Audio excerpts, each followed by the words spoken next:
Good afternoon and welcome to this Chemistry World webinar. I'm Ben Valsler, Chemistry World's digital editor.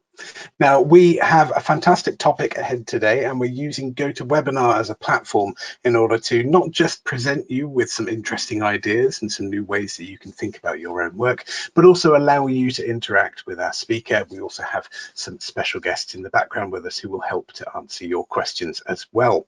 And that really is the key to making a webinar an exciting, engaging event, and that's your questions. So in GoToWebinar itself, you should see somewhere on screen, depending on what platform you're using, a chat box or a questions box that will allow you to type in your questions, and you can put them in at any point throughout the presentation. We're very keen for you to get them in earlier rather than later, because if they all land at the end, then we may not be able to give you the time that your excellent questions deserve. So at any point throughout the presentation, if your questions occur to you, get them into that box, and we will do our best to get through as many as possible in the time after the presentation. I'm also delighted to say that BioTools, our partner for this webinar, have offered to take all of those questions away once we run out of time and drop you a line with an answer to your question wherever possible. So even if it's not something that you think is going to be answered today, if it's very specific to your case, doesn't matter, get those questions in and we will get an answer to you as soon as we can. So that's GoToWebinar. You will also find, for example, that you can hopefully see my face as well as a screen with the title of today's event.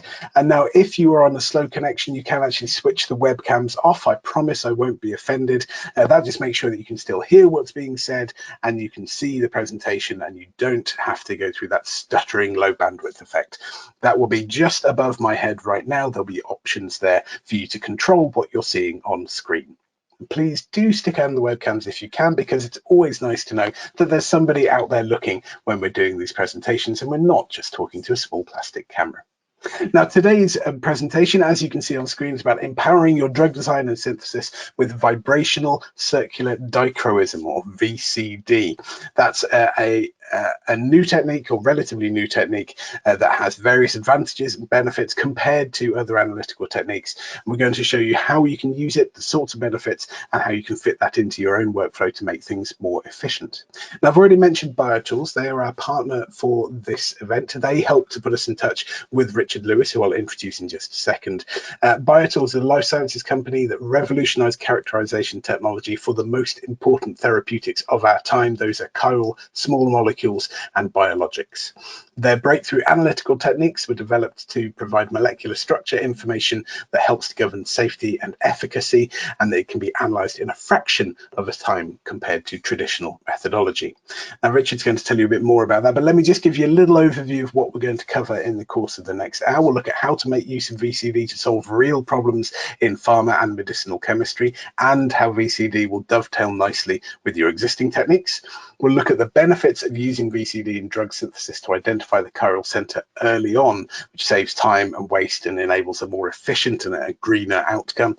And we'll look at how VCD can be used to clearly identify and differentiate diastereomers.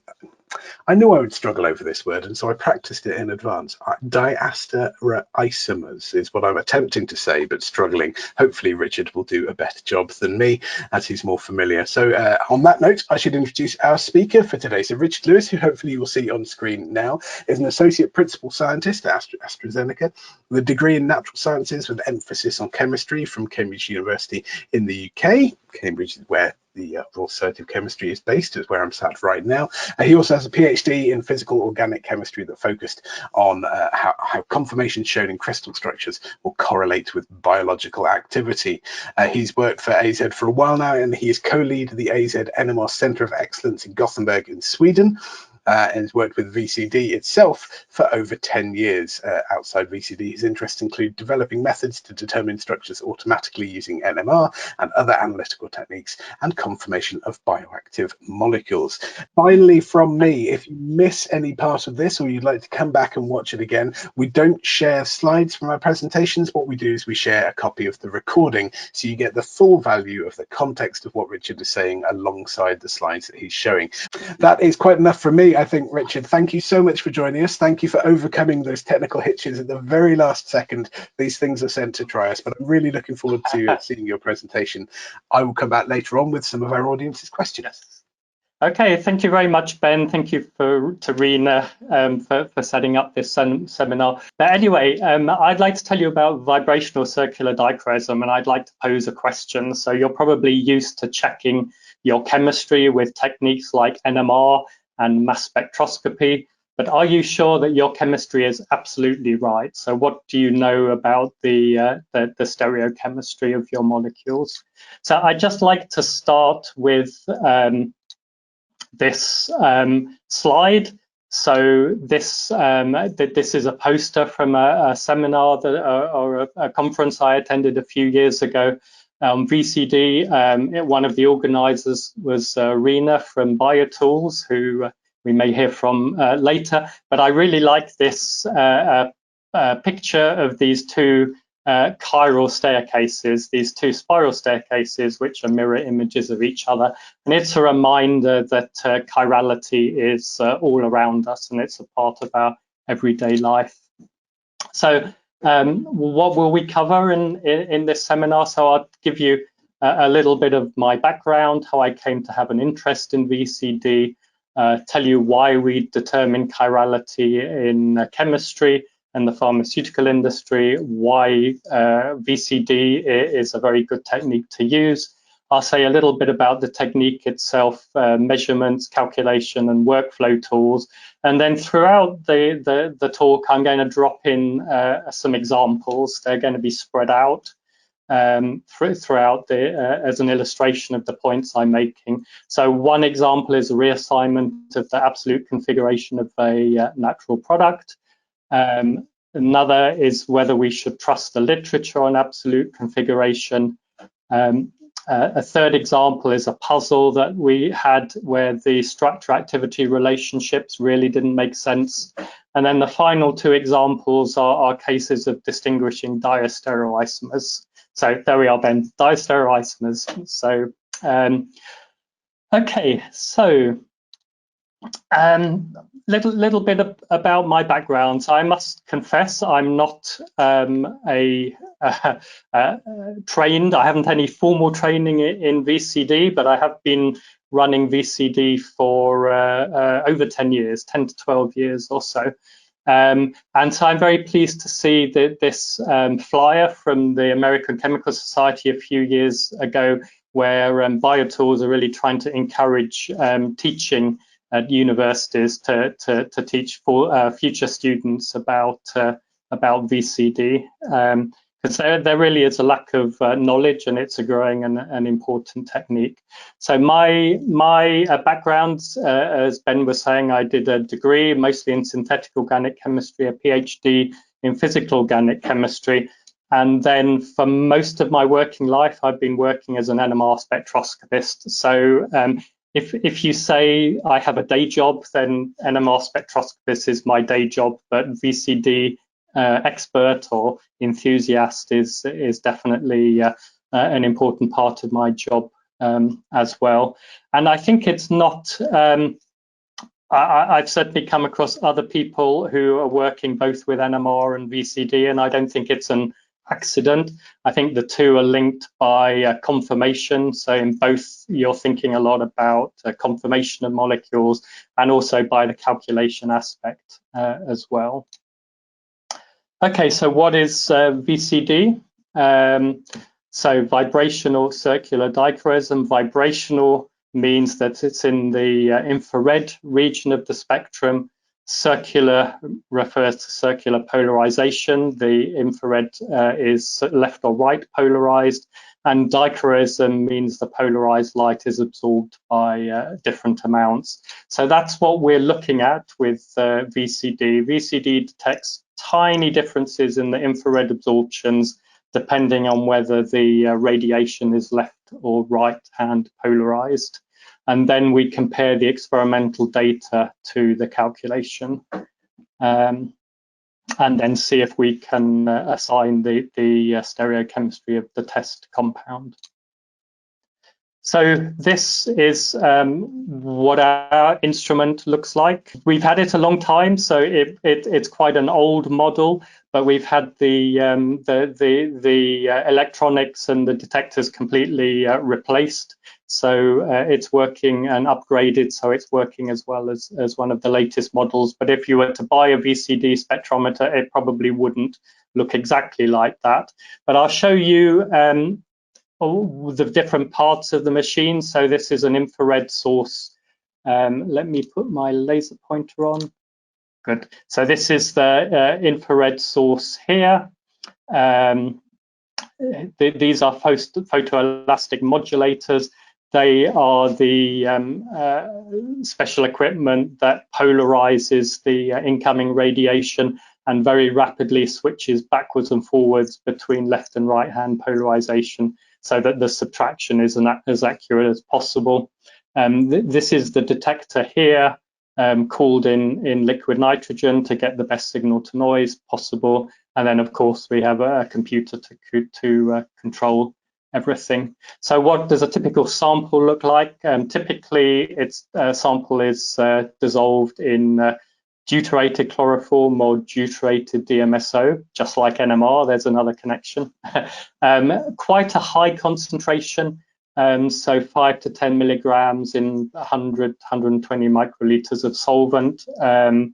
I should say in all my 10 years of running VCD spectra, it's only a handful of times where achieving that solubility has been a problem. So, you know, getting that is not usually a problem. So we have special cells that are infrared transparent over a wide range. And then the other thing is I prefer to collect data on both enantiomers if we have them, because you can subtract some artifacts then, but it's certainly not essential. And there are many times you just have a single enantiomer to determine the stereochemistry of.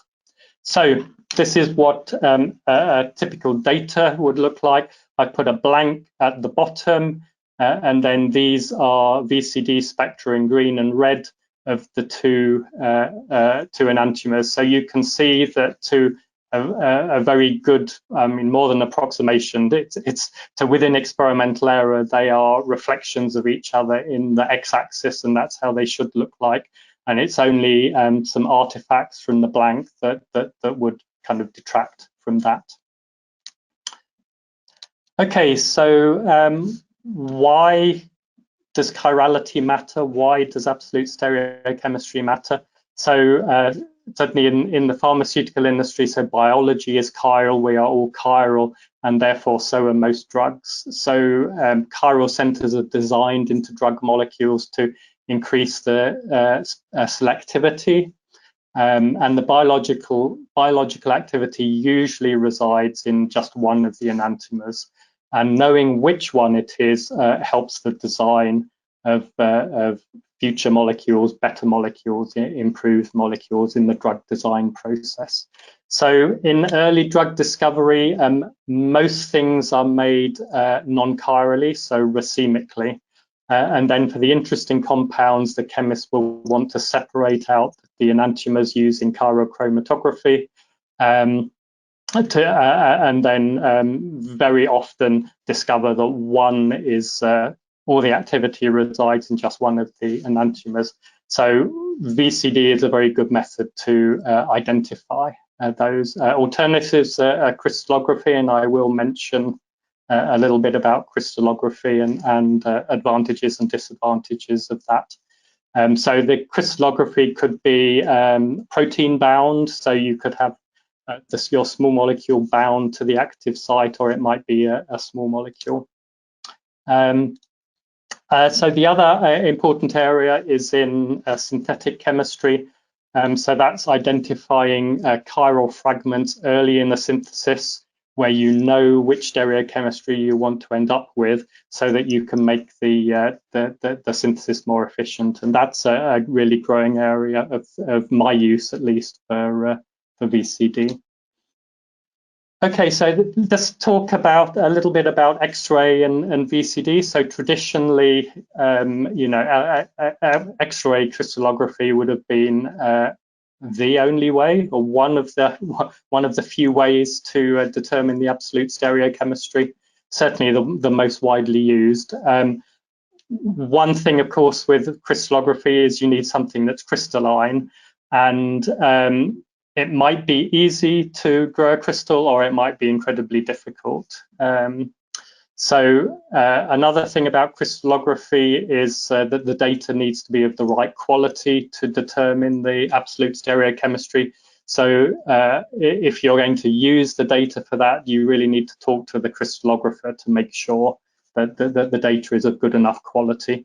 I would say also don't be fooled by getting a picture, because crystallography is a fit to data, just as VCD is a fit to data. It's not kind of a photograph, and it sometimes has used some of the crystallographer's judgment about what they should show. I guess one advantage of crystallography is that you get the structure along with which enantiomer it is. So if you really don't know what the structure is, then crystallography is the best way to go. So don't misunderstand me. I'm a big fan of crystallography, but you really need to recognize the advantages, but also the limitations of that. So VCD works in solutions, so you could even have a liquid sample, doesn't need to be crystalline. You do need some quite good solubility, but as I said, it's only very rarely is the solubility being a problem has stopped the VCD analysis. Very large or very flexible molecules can be challenging because of the number of conformations and the calculations needed. And then, of course, you need to know the structure because you need to know what to calculate. But as I'll show you later, you may well get an indication if you have a wrong structure. Okay, so quickly an overview of what a VCD analysis involves. So we need to collect experimental data. Simultaneously to that, we can be working on the computational side. So we need to do a conformational search for the molecule. We then need to do ab initio calculations on each of those conformations, both to minimize them to a final structure and also to calculate a VCD spectrum.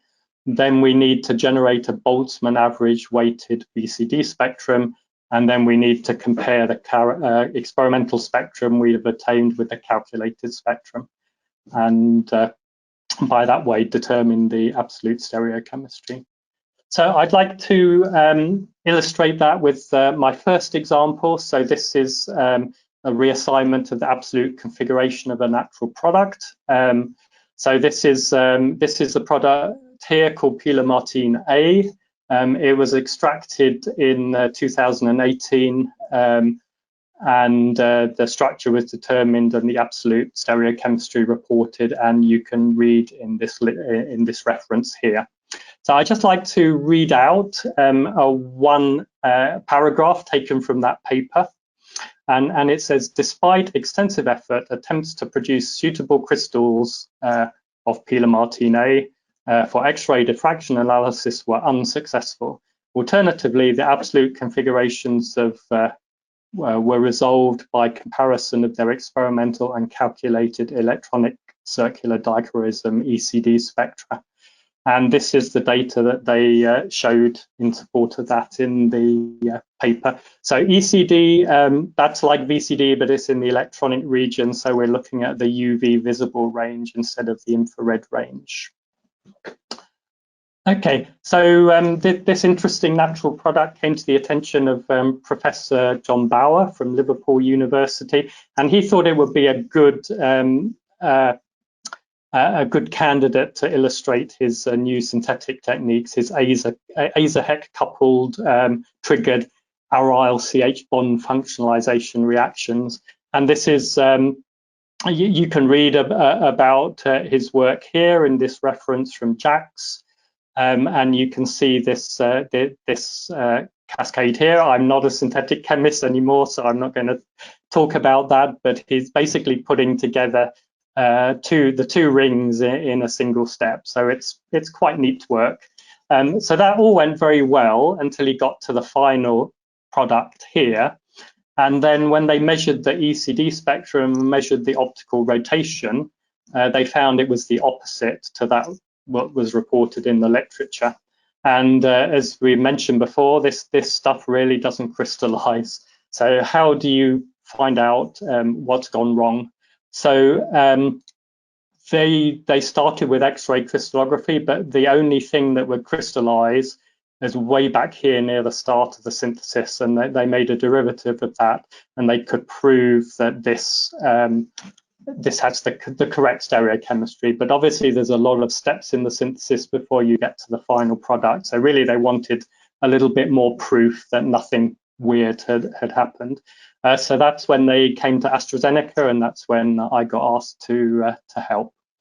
So, you know, the suspicion is that probably the original literature assignment is incorrect, but we really need more evidence before we can be certain of that. So this is what I did. I did a conformational search in Maestro, which is the program that I use from Schrödinger, and that found 38 starting conformations, and I've shown you here them all overlaid. And really, the only differences between them are how all these methoxy groups point. They can point kind of left and right and up and down in all different combinations. So after that, for each of those conformations, you generate an ab initio job. I use Gaussian, but there are other software that you can use to do ab initio calculations. I tend to use this quite high level of theory, but B3LIP and 631G star gives very good results as well. I don't usually use a solvent model, usually do calculations in the gas phase. Sometimes you can get some improvements by doing a solvent model. So at the end of these calculations, minimizations, it turned out there are 2 conformations within 5 kilojoules per mole of the global minimum, and they are overlaid here. So the only difference is which direction this methoxy is pointing. The framework of the molecule is really quite conserved, and only a single conformation. So use that to generate a VCD spectrum. Oh yes, first of all, I should say in parallel with that, we're measuring the VCD spectrum. So that's what I show you here. The bottom in blue are the blank spectra, solvent only. Red is the infrared, and green is the VCD spectrum. So I guess what you can see here is that whereas every peak in the VCD spectrum would have a peak that it corresponds to in the infrared, the reverse is not true. So some of these infrared bands are not giving rise to any VCD peaks. So then if we look at the comparison with the calculated spectra, so I've shown you the calculated spectra in red and the experimental spectra in green, and you can see that this really is a very good match. The vast majority of the infrared and the VCD peaks have been predicted in their sign and even the intensity, with kind of small errors in the calculation in peak position and intensity, but that is really quite a very good match. So there's no doubt that the original literature assignment was incorrect, and the synthesis was good and working. So okay, so I'll just say a little bit about VCD at AstraZeneca. So I work at the site in Sweden, which is just south of Gothenburg. If you've never visited Sweden and Gothenburg, it's a really beautiful place. I moved here 11 years ago, I think. Enough of that. You can do lots of hiking and in the woods and the forest and the lakes and stuff. So anyway, so we run all the VCD for AstraZeneca here in Gothenburg. As I said before, I use a BioTools Chiral IR 2X instrument, run samples for all of AstraZeneca, and it's around 30 to 40 samples per year, but increasing. And also one of the other things is where data has been collected at one of our contract companies, then I would interpret that data as well.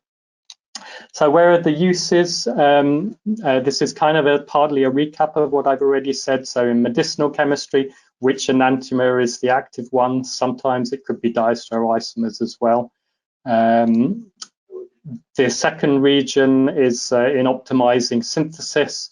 So identifying stereochemistry early for synthetic precursors, and then in troubleshooting and development. So they're unexpected problem molecules and in development of asymmetric synthetic routes. Okay, so this is a kind of stylized view of a real example where we've been using VCD to help synthesis. So this was a project where they were building molecules with lots of different chiral centers.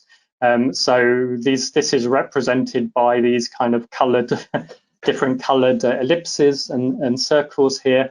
And what the project wanted to do, you know, if you can imagine so many chiral centers, if you make everything with all the possible isomers and then try and separate it at the end, you are throwing 90% of what you've made away.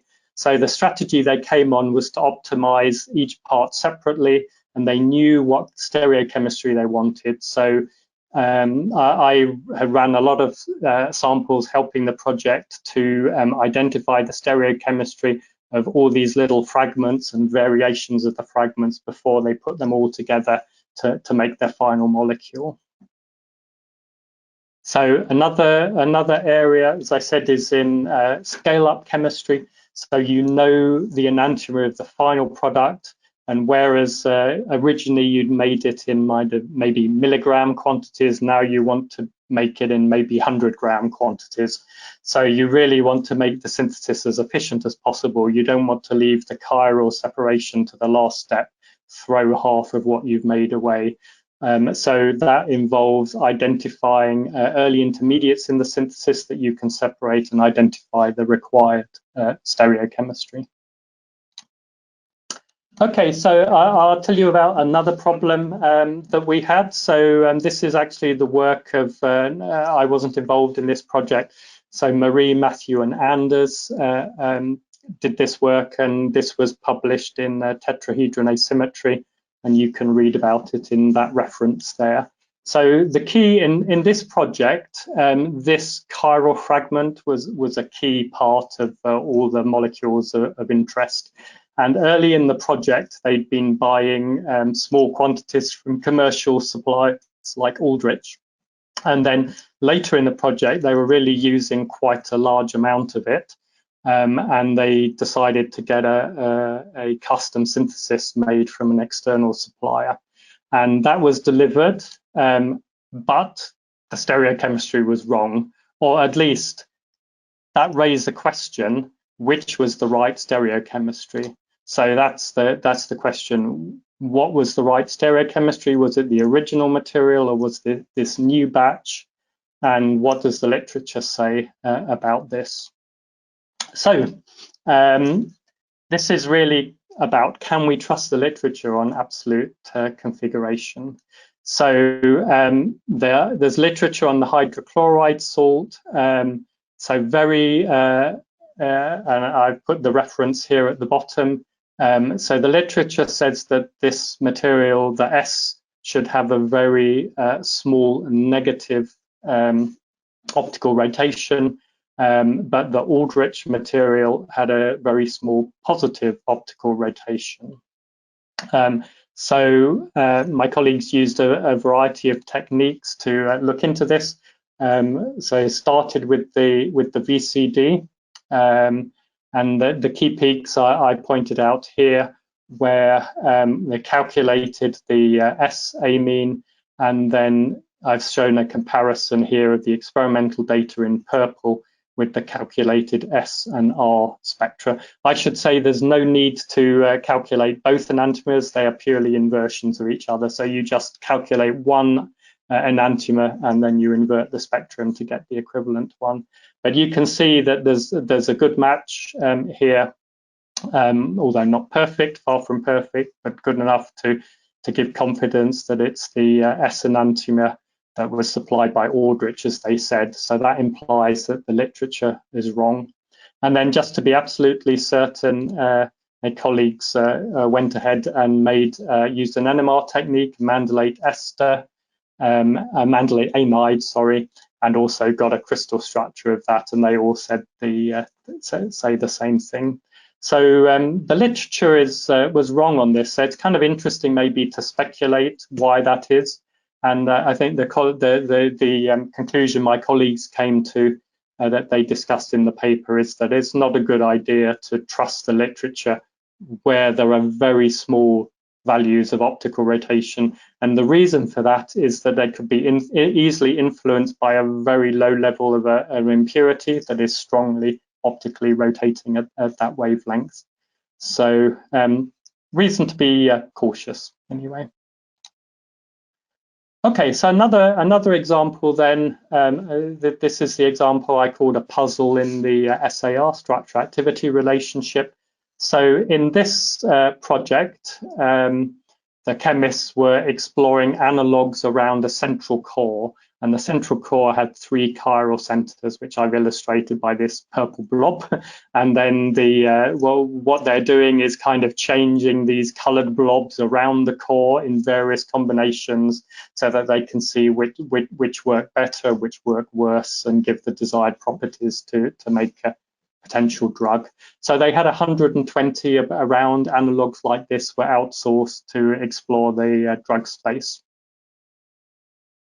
So the chemists made new analogues, but when they started making new analogues, they got really weird results, and the structure-activity relationship really didn't make sense. And eventually that led them to make a new batch of one of the original compounds.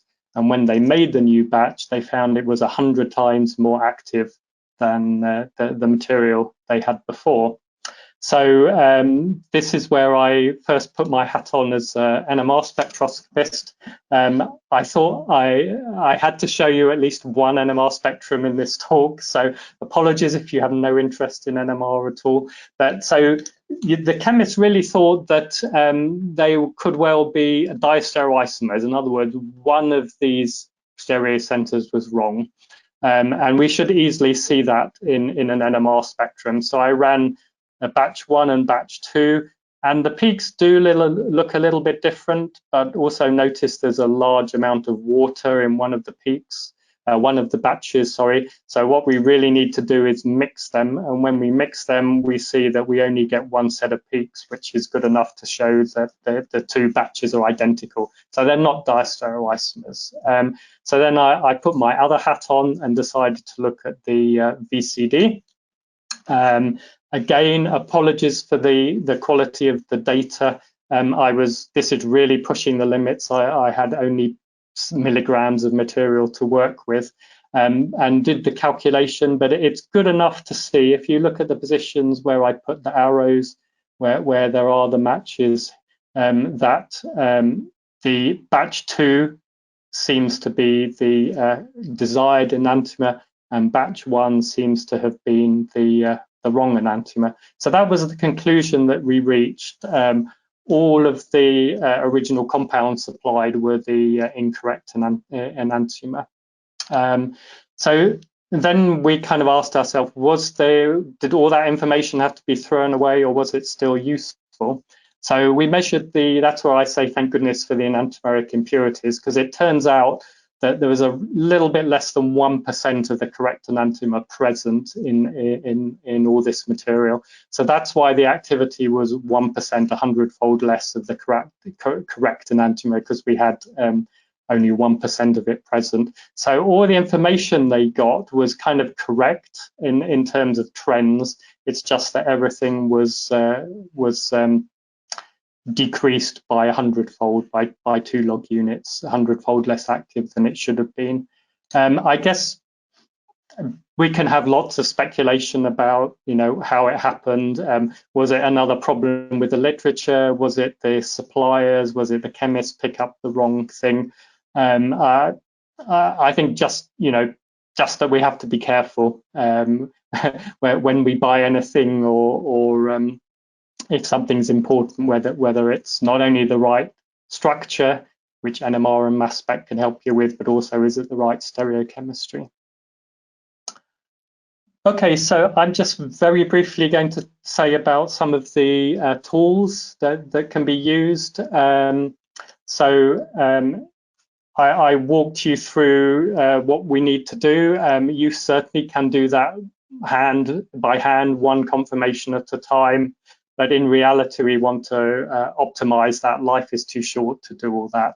So the bottlenecks, we'd like to automate a generation of ab initio jobs, generation of Boltzmann spectrum, Boltzmann average spectrum from the output, and the comparison of the experimental and calculated data. So we have our own in-house tools, which we've developed over a number of years, which really very largely automate the whole process with a few steps where you just want to check for a sanity check that everything is going correctly. So there are plenty of solutions out there. That there are commercial tools like Compute VOA and Compare VOA. Gauss View, I use Gaussian, as I said. Gauss View certainly can do a lot of this. There are academic tools, SimVCD and others as well. And then I know BioTools and Schrödinger have a collaboration to develop Jaguar workflows with to make this a lot smoother and easy to do. Okay, so final two examples that I'd like to talk about are first of these is looking at distereoisomers, or a case of cis and trans. So this was a chiral fragment that was important in one particular project. So this tetra-substituted cyclopropyl molecule, 4 substituents. So we have 2 pairs of enantiomers, 4 distereoisomers, 4 stereoisomers altogether. And the project, they knew that they wanted one enantiomer, and they knew that they wanted it where the fluorines are trans to each other. So this was synthesized at one of our external collaborators. They made the 4 distereoisomers, they separated them by chiral chromatography, and then they identified the trans isomers from characteristic fluorine shifts in the NMR spectrum, and then they sent them to have the VCD data collected on those 2 trans isomers, and then the data came back here to be interpreted.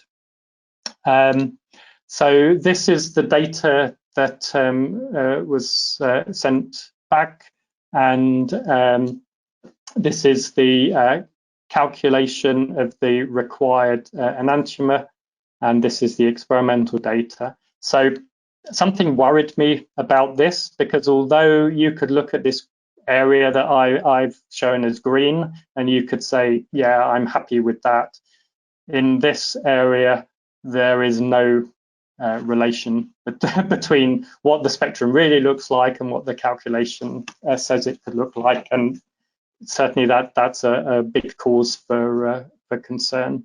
So what I kind of had a suspicion maybe this is the cis and not the trans, so I went ahead and calculated those, and indeed that's the case. So there's the experimental data in the middle, and if we calculate the enantiomer,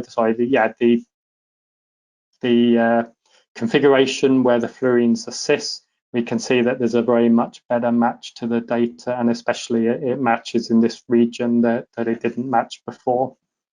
And then so I managed to go ahead, rescue the other compounds before they threw them away, and measure the VCD data on those. This data is a little poorer quality. So this is the real trans, and you can see that, yeah, we do have a match with the trans isomer. So we managed to solve that problem and collect the right, the desired distereoisomer from the 4. Okay, so the final example I like to talk about is distinguishing distereoisomers. So in this case, we had this chiral fragment, which was important in the project. And the stereochemistry was known except for the stereochemistry at the fluorine here. So we'd done some NMR work on this earlier, and the NOEs, nuclear overhauls effect, which is an NMR experiment, had led us to believe that the fluorine was up as I've kind of drawn it. And these interactions here are what we could see in the NMR. So then later on, the project got further information that led us to suspect that maybe this assignment was incorrect, or maybe there was something else weird going on. So we went back to check that, and BCD is a technique you can use to confirm the diastereoisomers. I should just show you before I say that here is a model of the ring, and we know that the conformation of these 5-membered rings, and especially these fused systems, can be difficult. So here I've drawn the fluorine down, and you can be convinced that you could see these interconnections, whichever the orientation of the fluorine is. So really the NMR assignment was not at all secure.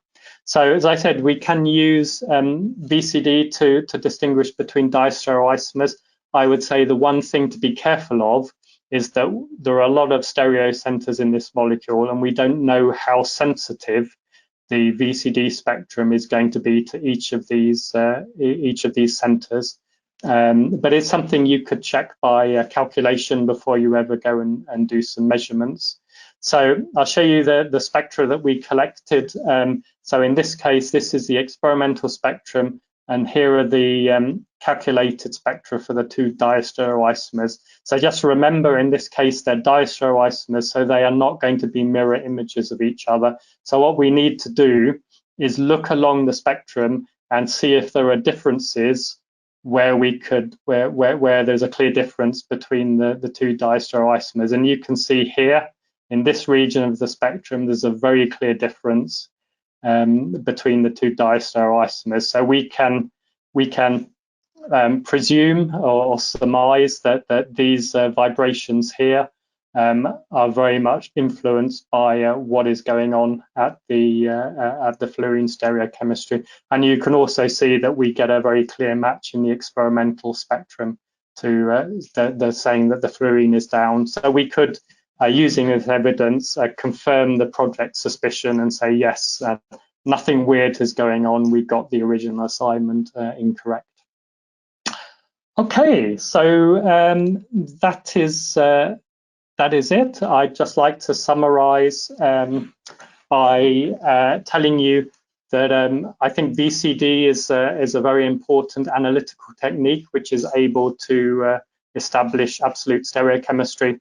It works with compounds in solution, so you don't need for something to be a solid even to get VCD to work. I like X-ray analysis as well, don't get me wrong, but I wouldn't be without VCD either. So it's not just small molecules. So, you know, many of the drug molecules kind of have a molecular weight 450, 500 or something.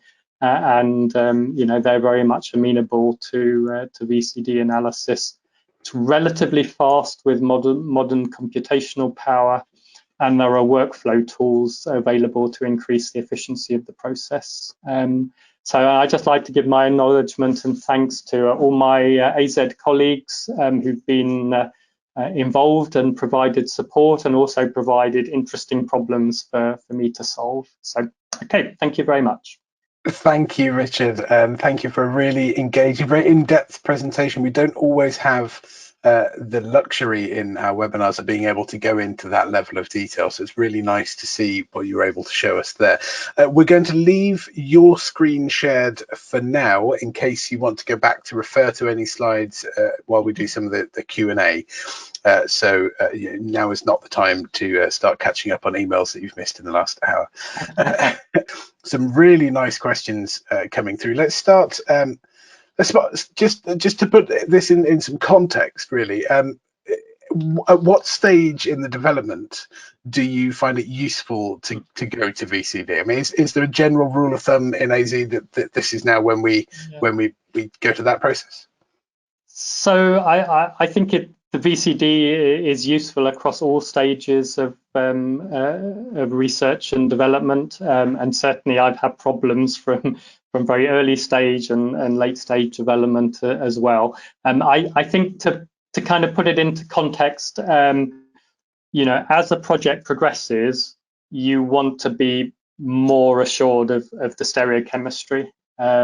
So early in a project where you're not really sure if these are the molecules that are going to work or not, you know, it maybe doesn't matter so much if you've got the assignment wrong. But as the chemist, as the project progresses, you really need to be more and more certain. So that's when we would go and recheck the suspicions of the project that have maybe from their they've got from their X-ray analysis to make sure that we can confirm them by VCD as well. So it's important to have a raft of techniques to rely on, which presumably was one of the things that drew you towards VCD in the first place. NMR, as you said, is your day job, and you've added additional techniques. What was it about VCD in the first place that made you think, now this is an interesting one to look at? The opportunity arose actually, but actually I had been doing NMR calculations. I'd been calculating NMR spectra, and then it's actually when I moved from the UK with AstraZeneca to Sweden, and so they were running the VCD. So I mentioned my colleague Marie was running the VCD when I arrived, and I thought, oh, here's another technique I can learn about, and you can do calculations as well. So that's really what drew me to the technique as well.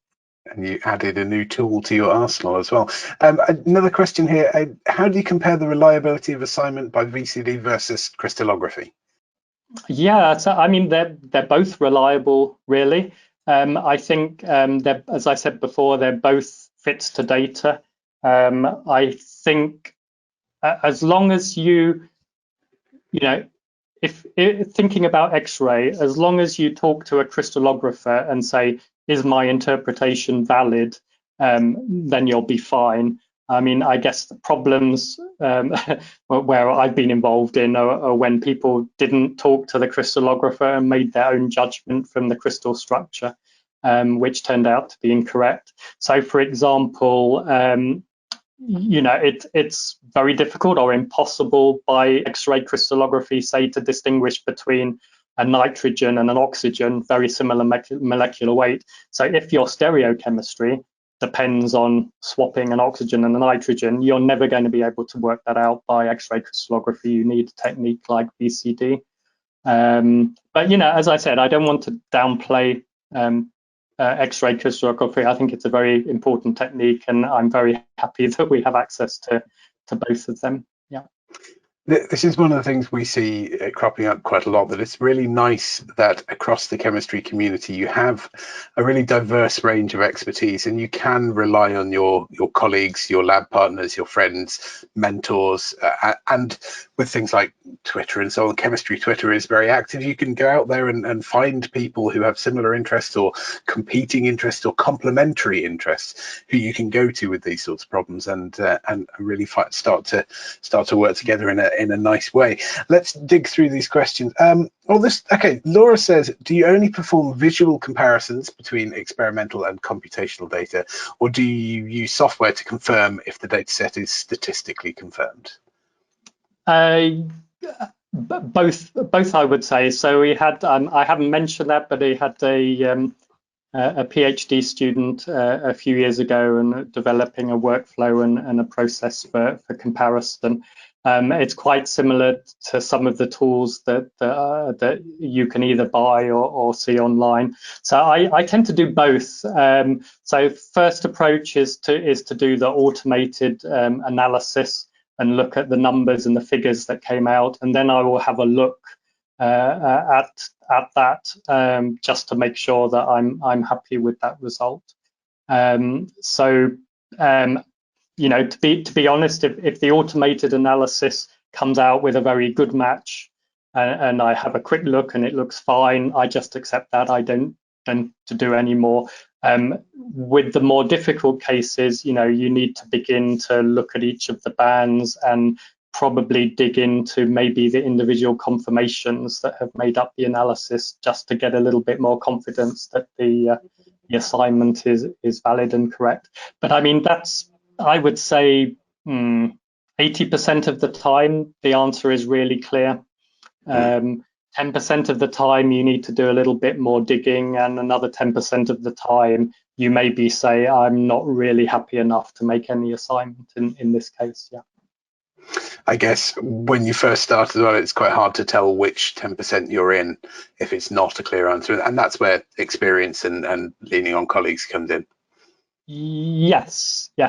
I mean, even say, for example, large flexible molecules, if I say there's a trend that large flexible molecules are more difficult to assign, but at the same time, I've had, some of the large flexible molecules, the answer's fallen out really easily. So even that's not 100% rule.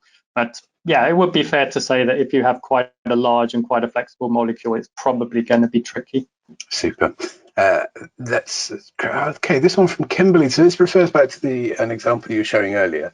So for the two examples in which the original NMR data gave an incorrect assignment, did the team then go back and do more NMR to confirm the assignment that you'd got from VCD, or was VCD enough to tell them actually this is the assignment that you've got? Yeah, no, I mean the VCD is enough. I think the VCD result was quite clear. Plus it kind of fitted with what the project was thinking. They really came back and said, are you sure this fluorine is pointing up, because it really doesn't fit with other results that we've been getting.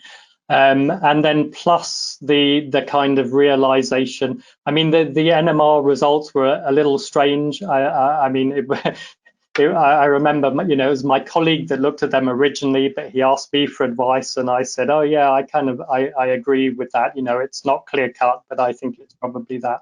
So the NMR results were quite strange, but looking at the conformation of the ring, it's not unexpected that you could have an ambiguous result. So I think probably we should never have given an NMR assignment in the first place and gone straight to VCD maybe.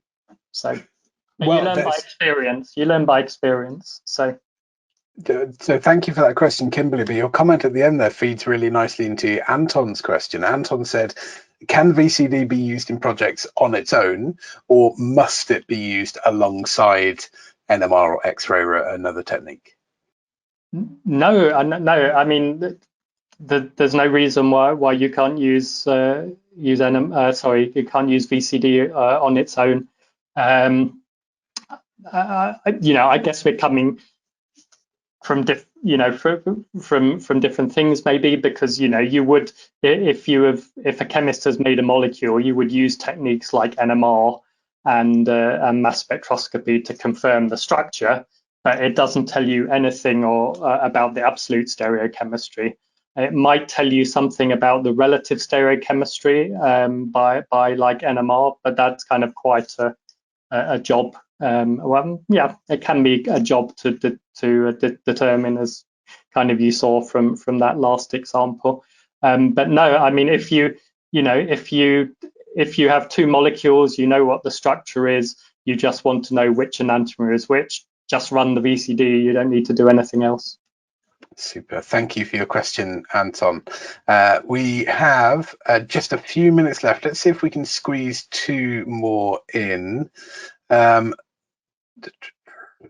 How about this one from Chris? Now, there are lots of questions that have come in that we're probably not going to have time for. As I said earlier, our friends are going to help answer as many of these as possible. So if you've asked a question, you don't get an answer from us today, and you haven't had an answer during the webinar, keep an eye out for an email from somebody at BioTools who will do their best to help answer any questions that we have had come in. This one is from Chris, who said, what confidence threshold are you using when comparing calculated to experimental spectra? So I mean, that is a good question. how confident do you need to be? So I'd say the tool that we have developed, it gives it gives a threshold of agreement, and we've kind of decided in-house where above that particular threshold we can be reasonably confident or confident of the stereochemistry, and the region below that where you need to exercise caution. But I mean, you can kind of see it in the spectrum as well. So you need to think about what proportion of the bands agree in terms of the right sign, and how well the infrared spectrum has been predicted as well. It's always useful to look at the underlying infrared spectrum and see how well that's been predicted by the data. So I'd say, as I was saying before, I would say around 80% of the examples are really clear cut. There really is no doubt, and then of the rest, some of them you can resolve by a little bit of extra work, and some of them you have to go back and say, I really don't know, or we can't be certain with this example. Yeah. Super. I think let's try and squeeze one more in the remaining 2 minutes. This one's from Nasir, who says, are all optically active compounds appropriate for VCD, or do some have particular known issues? That's a good question. I don't know. I didn't mean to stop you with 2 minutes left. I mean, I haven't come across enough examples of things that haven't worked by VCD to draw a pattern and say, oh, this is not going to work with VCD. There are so I would I would say there's no reason to think that it wouldn't work with anything or most things. Yeah. Super. Thank you for your question, Nasir, and thank you for putting Richard on the spot there just at the very last minute. So we have 1 minute to go, so I shall say all of the thank yous and so on. But Richard, thank you so much. As I said earlier on, we don't always get to go really in depth with an area like this. We have a chemistry community who are hungry for this sort of information, and the sorts of examples that you've shown will have been really valuable to them, understanding the techniques a bit better. So thank you so much for putting together a presentation that we can see from the comments and questions has been really valued. I have to say a huge thank you to BioTools as well, because it was them who put us in touch with you in the first place. They have sponsored this because they know that there is an interest in these sorts of techniques, and they could have just come and said buy our kit, but they didn't do that. Instead, they found a really good person to tell us why these techniques are really useful and can help you do better, more efficient chemistry and to find the answers you're seeking more quickly. So thank you to BioTools for coming to us and providing such great content for today's webinar. And thank you also, especially to Rena, who is in the background here answering some of your questions, volunteering to answer all of the questions that we didn't get time to get through. Finally, of course, thank you to you, the audience, for asking all of these great questions, for keeping Richard on his toes, and for keeping us informed as to the sorts of things that the chemistry community wants to know more about. Here at Chemistry World Webinars, we're happy to address any sorts of topics that people would like to see addressed. We will try and find excellent guests like Richard and excellent partners like BioTools who can help to answer those questions. So if you do have any questions or comments for us at Chemistry World, email cwwebinars@rsc.org or chemistryworld@rsc.org, and we will do our best to get back to you. Thank you again for your questions. Thank you for giving us an hour of your time. Keep an eye out in your inbox for a link to the recorded version of this webinar and your certificate, which is just our little way of saying thank you for joining us. We'll be back with more Chemistry World webinars very soon, but a final thank you to everybody involved. I'm Ben Valsler, Chemistry World's digital editor, and I will see you for the next Chemistry World webinar. Thank you. Take care.